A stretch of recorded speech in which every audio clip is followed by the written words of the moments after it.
Hello everyone and welcome to the webinar today. My name is Kevin Richardson. I am a Principal User Experience Architect here at D3 Infragistics, and today's talk is about making data useful.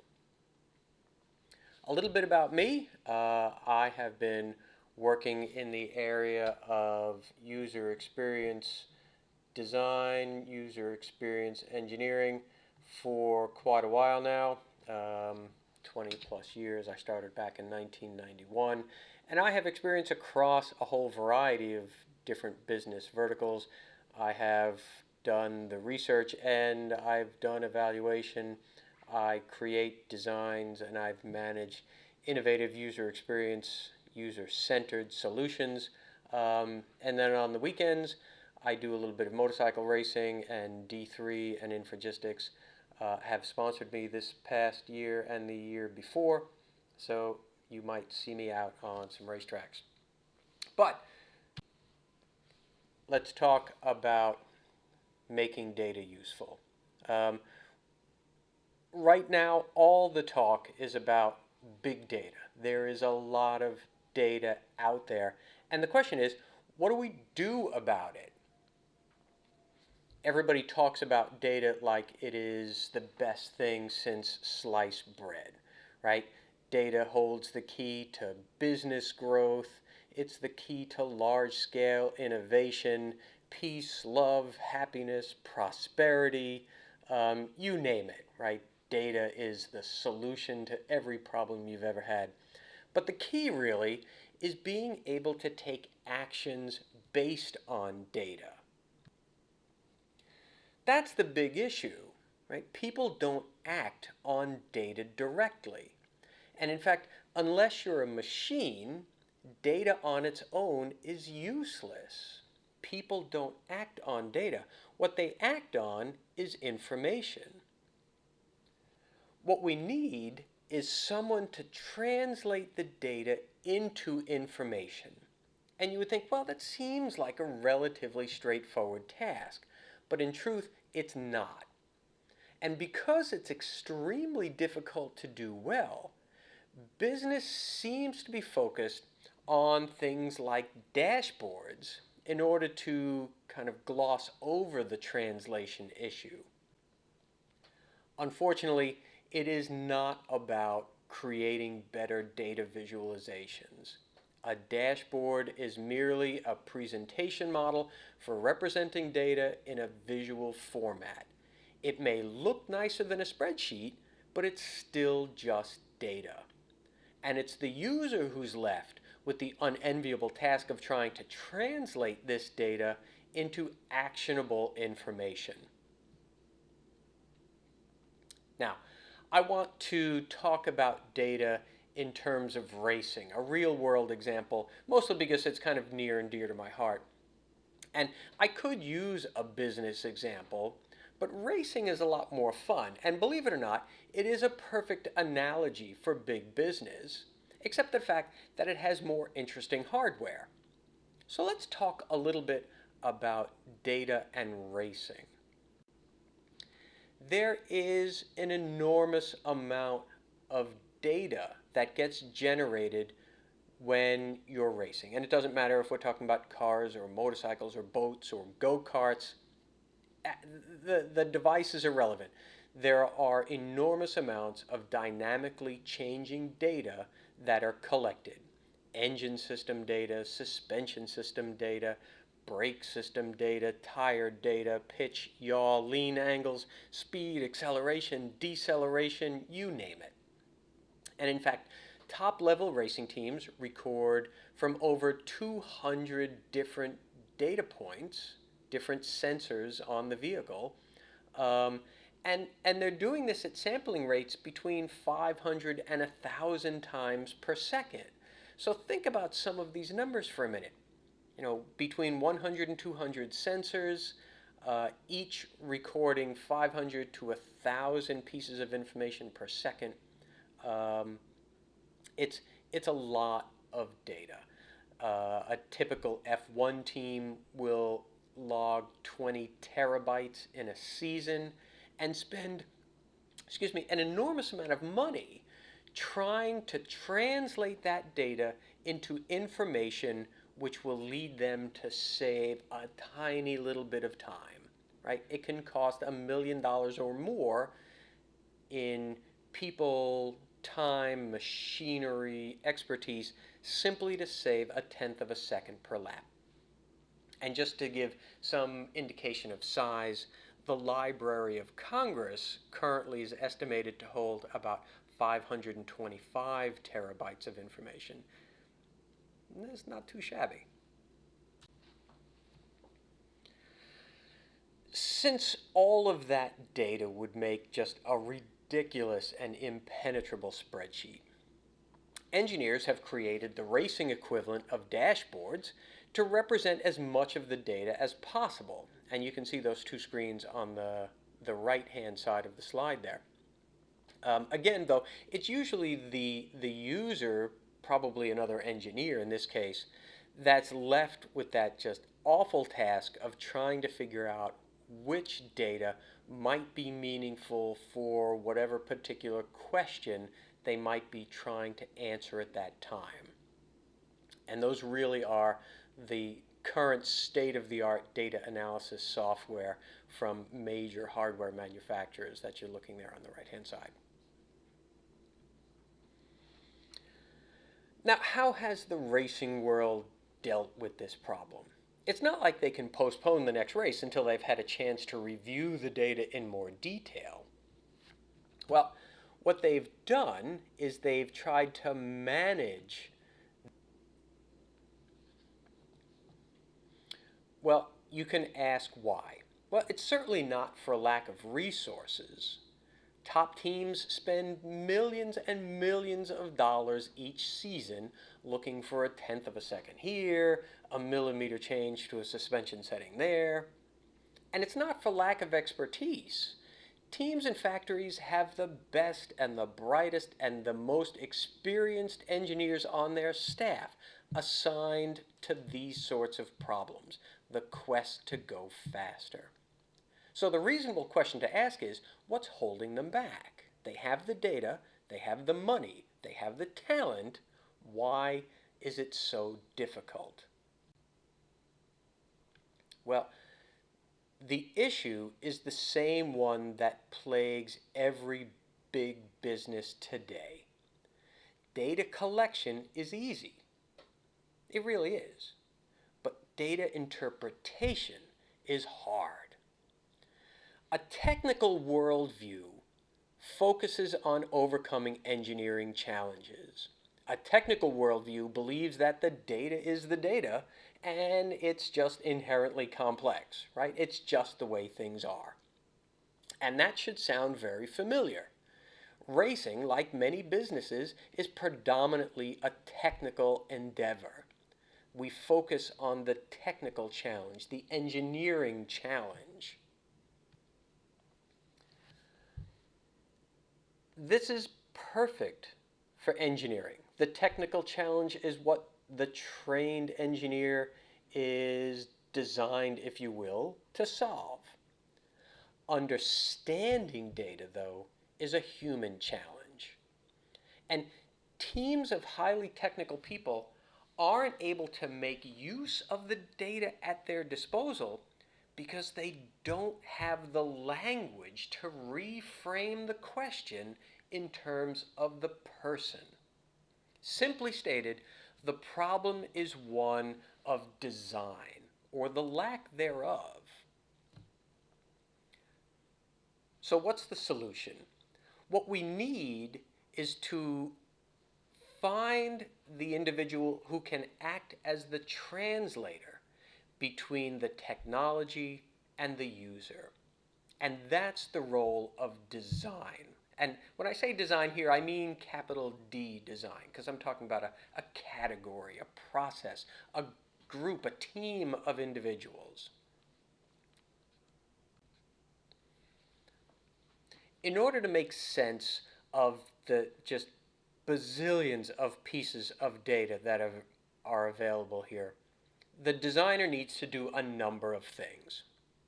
First off, they need to understand the question. What is the user trying to accomplish? It could be they're trying to get through turn 5 faster. It could be that they're trying to make more money in the first quarter on a particular product, right? It doesn't matter as long as you understand the question and understand what the user is trying to accomplish. Once you know that, you can recognize quite literally the signal amidst the noise by understanding the relevance of that signal to a particular problem. In my little picture here, I've got a lot of ones and zeros, not all of which are relevant to perhaps the racing problem of going faster through turn 5. But some of that is. I know what's relevant because I understand the nature of the question. Then once that's done, I can translate those bits of raw data into a meaningful representation of what's happened, or maybe is likely to happen, and then apply that understanding to a set of concrete actions or recommendations. That can take the form of a document, it could take the form of a screen, it could take the form of some new system interaction, right? The design of the solution is almost irrelevant at this point if we understand the nature of what's needed to answer the original question. Now, let's talk about the process of design. And let's first start by talking about what design is not. Design is not sitting around and waiting until a good idea strikes you or maybe comes to you in a dream. It's not some flashing aha moment. And it certainly isn't simply asking users what they want. Typically, users will want all sorts of things, but what they need may be very different. And we'll talk about that in a moment. It's certainly not making software that looks pretty. That is not design. Professional software should look the part, should look professional, but what I'm describing as design as a process is not that. Now that I've told you what it isn't, let's talk about what design is. Design is a research-based, highly iterative process during which highly trained individuals focus on exploring different models of a user-system interaction. This slide shows a reasonably sequential-looking set of steps from discover, design, validation, and develop. The truth is there is a fair amount of circularity involved in these steps, and let's go just a little bit over how each of these major steps happen and the sort of work that goes on. Again, we'll try and keep it within the realm of that original racing analogy. There is a requirements gathering stage. The design process begins by trying to elicit the requirements based on what users need to accomplish as a result of their interaction with whatever the particular artifact will result from this process. Could be a product, could be a service, could be a process, could be software, whatever. This is separate from what users say they want. We are interested in that, but that's not solely what we're interested in. We are looking to learn about a number of key subject areas. Typically, a design team has folks with backgrounds and training in the fields of traditional design, graphic design, cognitive psychology, sociology, anthropology, human factors, human-computer interaction, fine arts, sociology.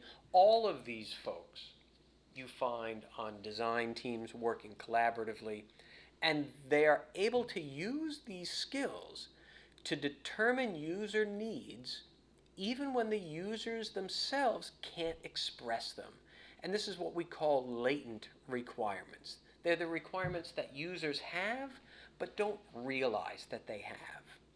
And you understand this by going out and watching how users work, not just with a particular piece of software, but the things they do and the processes they follow in order to solve particular problems. That may cross different pieces of hardware. It may require input from several different pieces of software, but that's the core of good design. Once we have a set of design requirements, then we can begin looking at something you might know of as solutions modeling. These requirements become the constraints within which our solution must live. And within that set of constraints, the team creates solutions that are novel, solutions that will endure the test of time, while still enabling users to interact with information in natural and intuitive ways. Once we have these workflows and these notions of where information must be pulled from and some ideas about how it should be presented, the team works with users and stakeholders to conceptualize in detail the various aspects of this to-be designed system so that it meets everybody's goals, both users and business. Research professionals, user experience architects on the design team will be discovering and validating the characteristics that best suit the new system, its audience, and their experience, and within a framework of existing systems, because anything we design doesn't live in a vacuum. It lives within an environment of other applications, other artifacts, other business and technical requirements, all of which must be defined and prioritized so that we can understand when, in fact, we have designed a successful system. This phase, the design phase, is what most people think of when they think of design, if in fact they think of design beyond the idea of making something look nice. The design phase here is characterized as the iterative portion of the design phase. And it's during this phase when we are creating low and high fidelity wireframes, screen layouts, sketching of different interaction models, that design team members and users and stakeholders are able to work together to provide input and feedback that eventually shapes the final design decisions. Once we have something created, regardless of the form of that, these design prototypes, if you will, can be put together quickly and can be put in front of users with little to no impact on development schedules, because we don't require fully developed models to determine whether or not our ideas are on the right track. We can go out with formal lab-based testing events, field-based testing, and depending on the fidelity of the prototype, even quick validation of hand-drawn sketches. The key is we can create quick, inexpensive, task-based feedback that allows the design team the freedom to explore new solutions. Because remember, we have already defined and agreed upon the requirements for this solution, this artifact, and we are merely exploring different ways of representing the solution to those requirements. And one of the things that you notice is that in the end, Design solutions support users in ways they could have neither requested nor imagined, really. Um, Understanding what users are trying to accomplish at each point in a process allows us to explicitly translate the necessary data into information and present it in ways that allow users to explore decisions and actions. And this has the additional benefit of freeing up resources, both attentional and financial, that the user can then spend on problems that were previously hidden or untouched because there simply wasn't enough time. Remember, I mentioned earlier about the team of engineers at the racetrack only being able to focus on 20 or so data points out of what may be 200. Well, wouldn't it be nice if in the bottom half of the photo here that instead of spending 100% of my time on a small number of issues, I could spend a small percentage of my attention on those issues and focus the much greater portion of my attention on things that I had never been able to concentrate on before. That allows me to solve other individual problems, and more importantly, it allows me to determine the connection between what may have seemed like unrelated issues in the past. But now that I have a better understanding of my core problems, I can begin to look more deeply at things that I was never able to look at in the past. Design then as a process doesn't simply lead to incremental improvement or good-looking screens. Its goal is to translate data into actionable information, and it leads inevitably to innovative solutions. Thank you very much, everyone. I appreciate your time on this short webinar today. If you have questions, this would be a good time. This webinar will be made available on YouTube, and you will get a chance to see it at your leisure. If someone is registered for this, we will send them a link. And in the meantime, I am open to questions. Thank you very much.